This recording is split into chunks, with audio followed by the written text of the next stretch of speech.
joining us right now. Does a fantastic job with SNY. That is, of course, Ian Begley. Ian, I know this is a very busy time right now for you.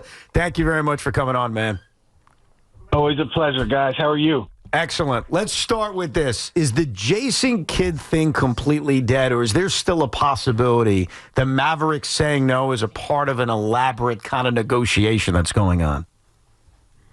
Look, the Mavericks saying no makes all the sense in the world. I don't think it fully ends things, because if it was ever going to get to a point where Jason Kidd was going to be the head coach of the Knicks, it would require Jason Kidd or his representation at Excel Sports to saber rattle, to make things uncomfortable, to create some waves within the Mavericks to force their way into a conversation with the Knicks. Now, you do that by talking to ownership. You do that by talking to Nico Harrison.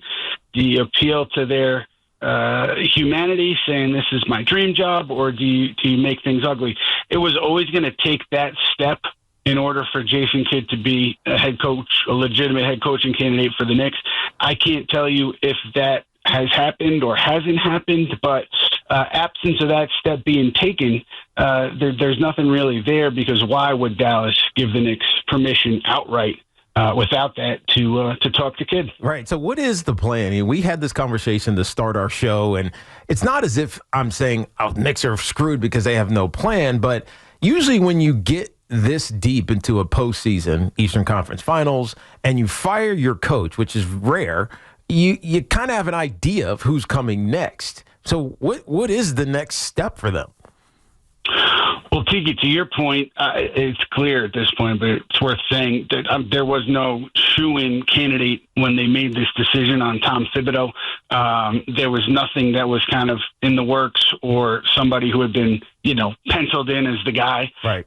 So that's obvious. And that's different, obviously, than Leon Rose's last process of hiring a head coach where, all along we thought Tom Thibodeau would ultimately be the guy. But Leon interviewed several coaches. Leon and William Wesley interviewed several coaches, kind of fact-finding, and ended with Tom Thibodeau as the guy. This is much different. But, what you're hearing from people around the Knicks is, look, we understand we're going to get denied on these asks, and you have to make the ask because it's a fact-finding mission. It's a due diligence, and we know that there's going to be a lot of noise around us getting declined. But if we don't ask, and let's say we hire Coach X in a week, then we later learn that, Jason Kidd might have been available. Right. I mean, Udoka might have been available. We get hammered. So it's a Leon doing his due diligence, and it is different because it's not what we're used to with that side of things, but this is how it's playing out. And they also feel, someone's opinion over there is that, there's some good head coaches who are unemployed right now. Right. So the feeling is like we're going to end up with somebody who's going to help us. What do we think the timing is? Because, you mentioned, we just know they fired a coach after the Eastern Conference Finals. It's not like after the regular season. There's many weeks that have passed. But it feels like, man, you got to get somebody in here pretty quickly. Otherwise, you're going to start making decisions about your roster without having a head coach. It's a great call, Tiki. I think that, look, I don't think they're at the place where now, something is going to happen by the end of the week, but I do think with all the trade discussions coming up around the draft, and that stuff is going to heat up, even the weekend before the draft. Obviously, ideally, you want somebody in place because you're going to want to make those decisions with that head coach in mind, with that head coach's input in mind. So I think perfect scenario, something's done, next week, and you have that person in place. But I also don't think that the Knicks would rush the process in order to get to the finish line, at that point if they weren't ready. So I guess that's playing both sides, but I do think that there's no rush at this point to get somebody in place. So they're going to take their time. They're going to kind of turn over all the stones, whether it's assistants, former head coaches, maybe other current head coaches, and try to find out the best option here. It's almost like best player available, right? They're going to try to get the best coach available, given their circumstances at the moment. So we know, based on your reporting, that they reached out on 3 different current active head coaches. They got the no. Ime Udoka, no. Finch, no. Jason Kidd, no. Is there any indication that there are other head coaches that are currently under contract that they're going to reach out to, or is it just these three and now it's moving on to guys that are truly available? Man, I would say that that's not the complete list of tires they've kicked of people currently employed. Whether they continue, whether they look elsewhere, I'm not sure, but I know that doesn't, those three names don't encompass the total, all the names that they've kind of checked in on. So because of that, I would assume there's stuff that maybe we won't ever find out about, or maybe we'll find out about down the line where they're checking in with other teams. There's one guy I got to ask you about, and I'm not reporting. I'm just using my noodle here. I'm using my brain here, and I'm looking around at active coaches, and I'm looking at their contracts, and I'm like, man, if I'm the Knicks, I'd call the Warriors about Steve Kerr. He only has 1 year left on his deal. He's won it all in Golden State. Now, I don't know if he has any bitterness towards the franchise because of Phil Jackson or initially turning the job down because reportedly Marv told him you don't want to work for Dolan. Maybe that stuff is too big of a deal. But am I crazy to think that checking in on Steve Kerr is, makes sense? It definitely makes sense to me. If this is the route you're going, how do you not make the call? I've asked both sides on that. I mean, the people who are kind of whispering with an agenda will tell you, of course the Knicks are gonna look into that. And then you check on the other side, and I haven't heard anything, solid there. Not to say that it hasn't happened or it won't happen, but when I brought it up, it wasn't like, that's definitely got. But how could you not? I mean, look, No. I do think that there's people talk about the Warriors, and is there a rift there with Kerr and ownership? I don't know, but I think, the Kuminga situation, it didn't play out the way everybody wanted it to play out. So, again, maybe that's a wedge that you can use to try to work your way in there.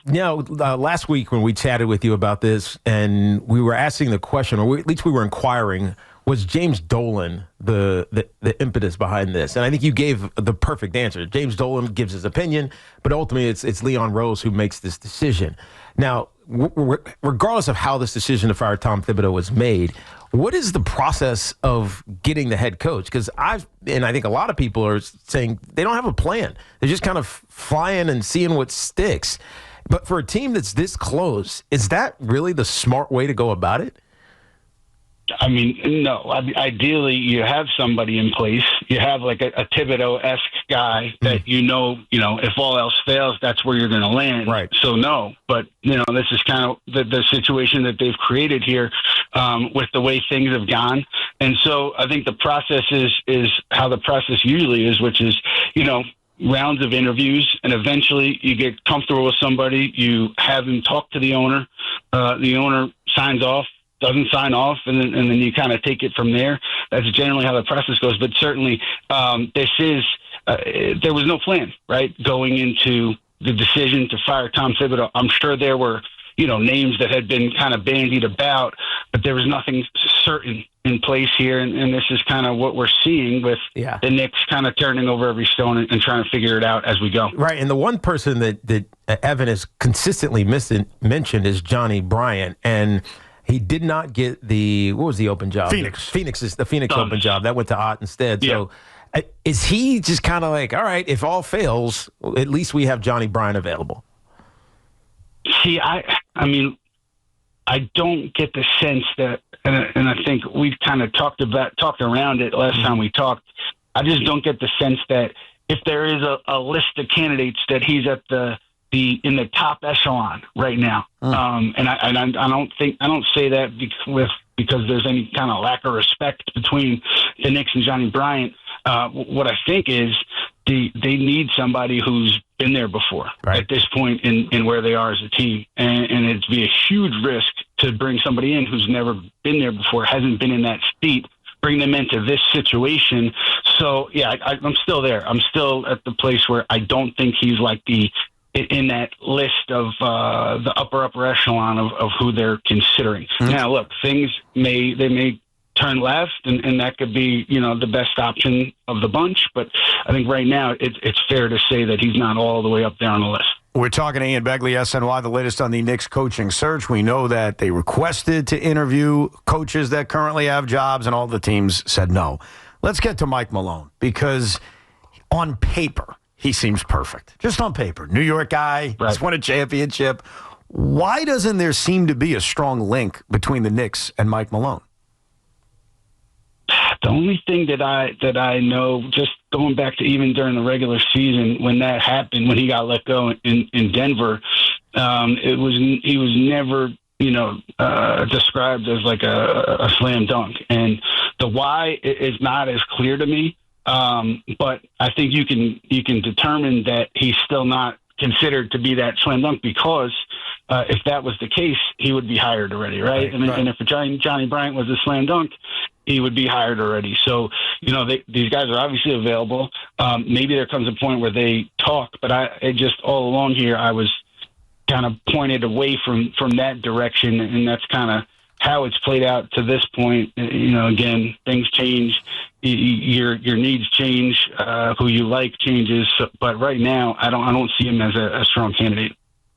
Mike Brown, another guy who's available, who has experience. He lost the Sacramento job last year, but he coached successfully in Cleveland, got him to an NBA Finals. Is Mike Brown a guy that they will strongly consider for this job? I think it's a guy you have to interview at the very least. Would not be surprised at all if they interviewed him. I feel like you have to interview, a Taylor Jenkins, maybe a Budenholzer. You got to interview these guys who have experience, who are available. If you're going to say you're turning over every stone, is Mike Brown the guy? It'd be a risky play, because you're talking about getting rid of a head coach who had so much success here and bringing on somebody who, I think it's debatable whether you say this guy can get us to that next level, but there's no evidence that he can. So it's a risky hire. But certainly, where you are today, if you're the Knicks, you're doing yourself a disservice if you're not interviewing the Taylor Jenkinses, the Mike Browns of the world. And Right. so I'm sure they'll have conversations. Right. Any from a player standpoint, let's move off the coaches for a quick second. Kevin Durant, we hear, Rich Kleiman is looking for potential trade partners. New York gets mentioned. It doesn't seem like it's likely, but what is the likelihood of a Kevin Durant or even a cat trade? If we've had this conversation a couple times on our show, and I think others as well. What's the likelihood of massive movement with the roster? Yeah, with Durant specifically, I don't know if we talked about it last time, but I've been talking about it a lot on my show that, it was always, a long shot and unlikely. And I know the Knicks would get thrown in there. Maybe it's from Phoenix's side to try to drive the market up, or maybe it's because the Knicks made a phone call at some point. But I don't think it's likely that he ends up being here. But when you talk about Towns, look, they made this trade for Towns, less than a year ago. So obviously there's a certain confidence level in him being here. So I think it would have to be like a Giannis level player in order for Towns to be involved. I don't think there's any appetite where you say, all right, we got to get off Karl Towns. We have to, we have to move off from whatever we can get back. We'll get back. Don't think that's the case at all. I think if there's an opportunity to upgrade, he'd be in the deal if it was Giannis that was coming here, something like that. But I don't think there's any appetite to just move off of him just to do it.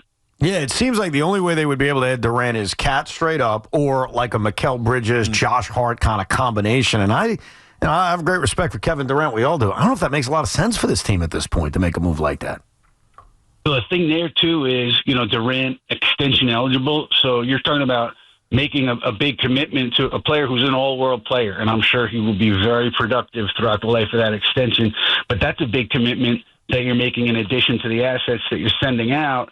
Look, we all know what happened in 2019 where the Knicks felt they were in there. Ultimately, they were not. And so I think some of those factors maybe still are kind of lingering, but I would be surprised if they ended up, making a strong push for Kevin Durant. We're talking to Ian Begley of SNY. Knicks are looking for a brand new head coach. Tom Thibodeau did put out a statement earlier today. Have we gotten any indication on Tibbs' reaction to this firing? Was he surprised? Did he kind of expect it? Any word on what Tibbs' reaction to their move a week ago was?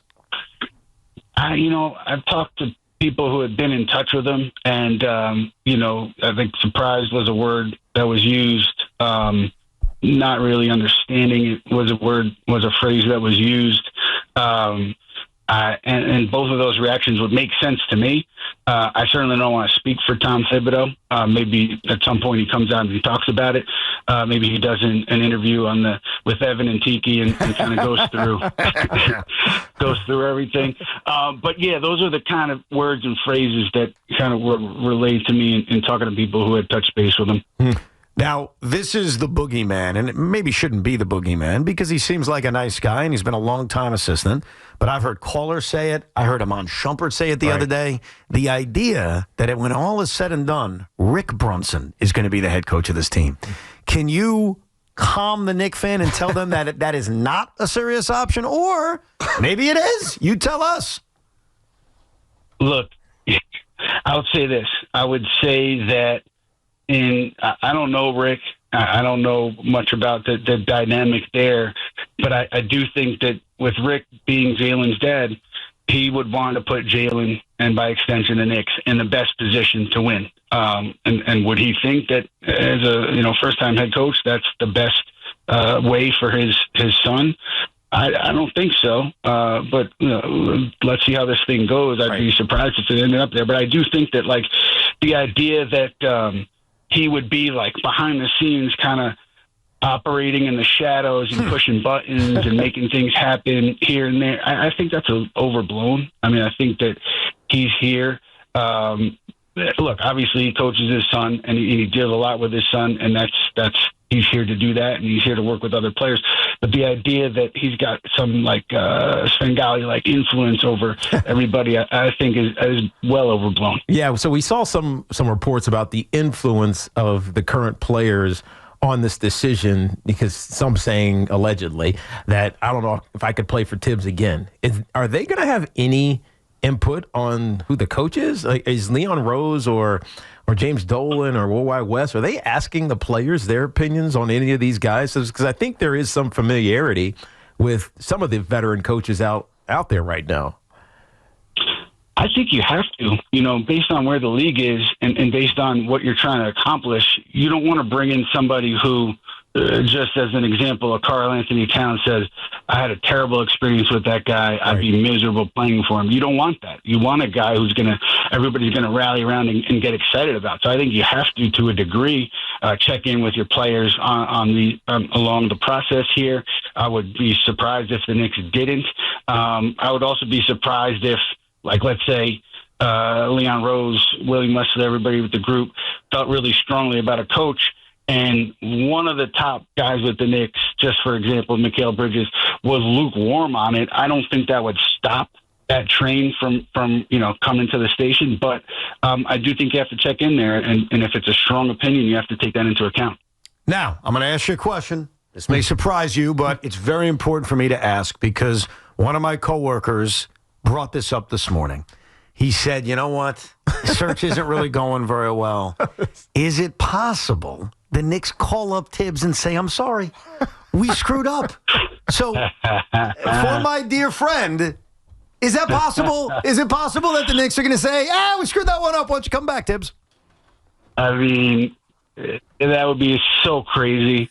So we've all been around pro sports long enough to never say never. That would be the most insane thing that I've been a part of. I mean, how incredible would that be? I don't even would Tibbs want to come back after all this? I don't think if we're getting to that point, then things have really gone off the rails with this coaching search. Let's just say that. If you had to guess right now, and it's difficult because here we are on June 11th and there isn't a favorite. We don't know what's going to happen, but I trust you. I trust you more than anybody else. If you had to pick a name right now and say, all right, this is who I would say is going to be their next head coach, who would you put your money on right now to be that guy? I think, look, it probably sounds crazy to say it, given everything that's been reported and especially over the last couple of days.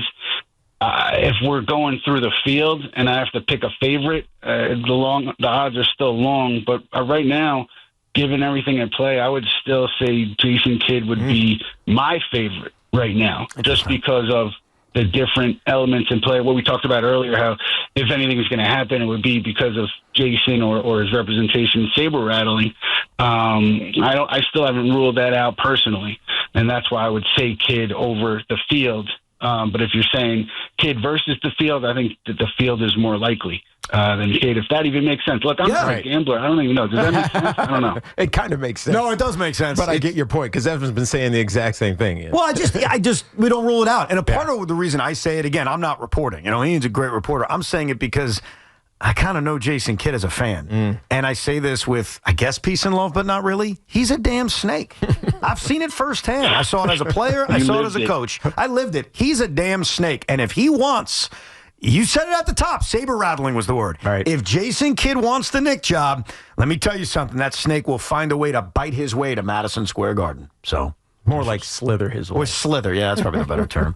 Ian, we really appreciate it, man. I'm picturing you in a black and white Brooklyn Net jersey as you're saying this, Evan, and it's a nice visual for me. Very good. I appreciate you. Thank you, Ian. We appreciate it, man. All right, fellas. Appreciate you. Take care. Be good. Great Ian Begley of SNY.